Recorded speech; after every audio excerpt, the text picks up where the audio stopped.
there everyone, it's Kylie at Games Unlimited, and I'm here with my picks of the week. I'm going to start off with a game that's been out for a couple of years now, but that has blown us away as far as good two-player abstracts, and that is Shobu. This is a game that looks like it's been around forever. It looks like it's an ancient game. You actually play on 4 different boards. You've got 2 light-colored boards, 2 dark-colored boards, and each person sits on opposite sides of this little rope here that they call the river. Now, on each board, you've got 4 of your stones and 4 of the opponent's stones. What's interesting about the game is you're trying to knock off all 4 of the opponent's stones on any one of the 4 boards. But to do that, you're going to have to take 2 moves each turn. So you can move one of your stones on your side of the rope, so one of these 2 boards, 1 or 2 spaces in a straight line. You can go straight, you can go diagonal, but it can move 1 or 2 spaces. It cannot push any stones though.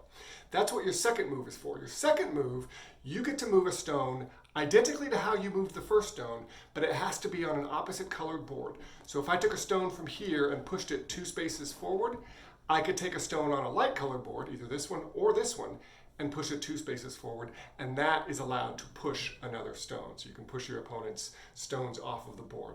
So you really have to think about what do I have to do to set up my first move so that the second move can do the things that I want to do. Very cerebral, awesome if you like chess-like games, if you like chess, Go, Onitama, definitely worth a pickup. That is Shobu. Now, one that I managed to finish playing this week, I've been playing with my family, is Detective Charlie. Now, this is a family-friendly, sort of kids-oriented game. I think the recommended age here is 7 and up. And it is a series of sort of detective logic puzzles in this cute little animal kingdom. So you're actually going to have a case to solve. There are 6 cases in there. And you're going to read out, what happened. And you're going to put, in the box itself, you're going to put up 8 suspects. And you'll have some information about the suspects, like, whether they're tall or short, what kind of food they like, etc. And those things might be relevant because as you travel around, this is a cooperative game, you're going to roll the die and move clockwise or counterclockwise around the board, looking at, interviewing different people, looking at different clues. And they're going to tell you things like, oh, so-and-so is allergic to this. So if they happen to use that thing, it certainly couldn't have been them.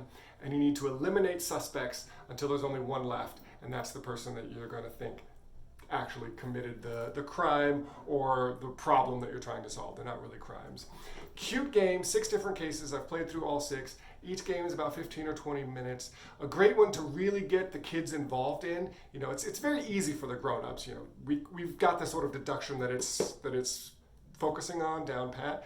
But if you really let the kids stop and think and try to figure it out, it's very rewarding for them. So that's Detective Charlie. My last one for the week is one I haven't actually gotten to play it recently. I saw it on the shelf, so I was like, let me talk about it just to make me feel good because I want to hope that I can get it back to the table. And that is a behemoth. This is Detective City of Angels. I actually had a chance to play test this several years ago, and I was super excited about the Kickstarter, and now it's out in wide distribution. So this is, I don't even know if I can get my face in here. This is a detective-style game. You're trying to solve cases, but it's not cooperative. In fact, one player plays what's called the chisel. So that is the person who knows everything that happened in the crime. And the other players are detectives, but they're not working together. They're actually each trying to be the first person to solve the case. So if one of the detectives solves the case, they win.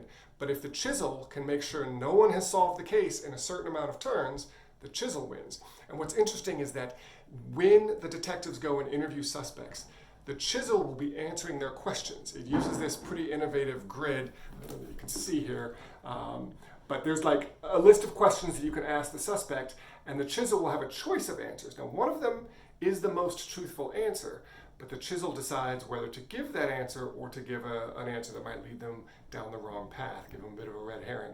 And of course the detectives can choose to, say, I think you're lying, put the screws to you, but there's consequences if they do that and you were telling the truth. So very cool game. I believe there are 8 or 12 cases in here. I haven't even gotten through them. And while they're not replayable as the detective, because you know the case, you can replay as the chisel many, many times. So that is Detective City of Angels. We've got, I think, both expansions now in stock. Great game if you like that sort of really deductive, mixed with, trying to get in the head of the chisel. Are they lying? Are they telling the truth? Awesome little game. All right, those are my picks for the week. I am Kylie at Games Unlimited, and as always, I'm hoping that this week you unbox some fun.